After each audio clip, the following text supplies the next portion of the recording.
बहुत समय पहले किसी ने एक ईगल के दो बच्चों को एक राजा को गिफ्ट किया था।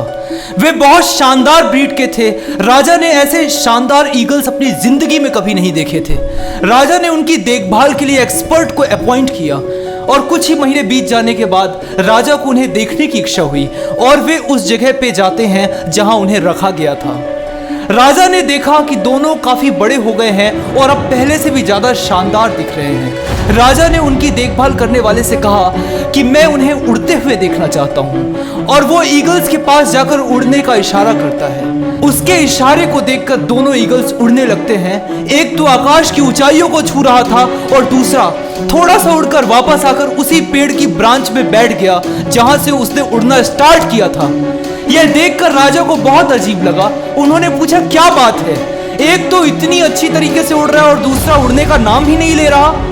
उस एक्सपर्ट ने कहा, महाराज सारे पैतरे अपना लिए लेकिन ये उड़ना ही नहीं चाहता। राजा तो दोनों ही ईगल्स को प्यार करते थे।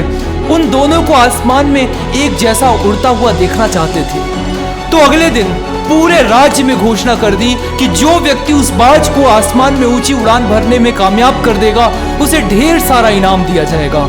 ये बात सुनकर बहुत से विद्वान और बुद्धिमान लोग आए और उस ईगल को उड़ाने की सबने अपनी अपनी पूरी कोशिशें की, लेकिन एक हफ्ते बीत जाने के बाद भी ईगल अभी भी उसी सिचुएशन में था।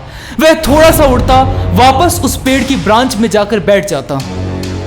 फिर एक दिन राजा ने देखा दोनों ईगल्स आसमान में बहुत ऊंची ऊंची उड़ानें भर रहे हैं। उसे अपनी आंखों पर विश्वास ही नहीं हुआ और तुरंत उसने उस व्यक्ति का पता लगाने को कहा जिसने इस नामुमकिन काम को मुमकिन कर दिखाया है। अगले दिन उसे राज दरबार में बुलाया गया। इनाम के रूप में खूब सारे सोने के सिक्के देने के बाद राजा ने पूछा, मुझे बताओ मुझे तुमने ये कैसे कर दिया जो इस राज्य के महान विद्वान भी न कर पाए। उसने उत्तर दिया, महाराज मैं एक साधारण सा किसान हूं और एक फार्मर को क्या ही ज्ञान होता है इस राज्य के जितना महान विद्वानों को हो सकता है। महाराज मैंने तो बस जाकर उस डगाल को ही काट दिया जिस पे वो ईगल बार बार बैठ जाया करता था। जब उसे डगाल ही नहीं मिली तो अपने साथी के साथ वो भी ऊंची ऊंची उड़ानें भरने लगा।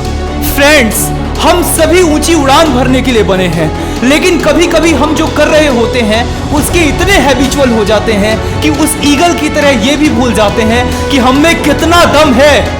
अरे पहले भी तो हमने न जाने कितनी ही बुलंदियां हासिल की हैं और एक बार फिर से कर सकते हैं। इन सो कॉल्ड कंफर्ट जोन में आकर हम फंस चुके हैं।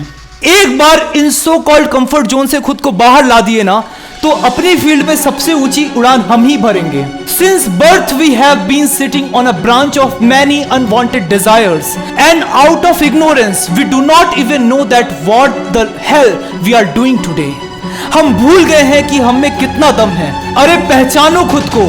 तुम एक ऐसे देश के नागरिक हो जहां श्री गुरु गोविंद सिंह जैसे न जाने कितने महान लोगों ने जन्म लिया, जो कहा करते थे, चिड़ियों से मैं बाज लड़ाऊं, गीदड़ा तो मैं शेर बनाऊं, 1.25 लाख ते एक लड़ाऊं ता मैं गुरु गोविंद कहाऊं। अरे जिंदगी तो तब शुरू होती है जब तुम इन कंफर्ट जोन से बाहर निकल के खुद की ताकत को पहचान लेते हो। तो बस सपने देखने से काम नहीं होगा। आओ इस जिंदगी में कुछ प्लान्स बनाते हैं और खुद की शक्ति को पहचान कर आगे बढ़ते हैं।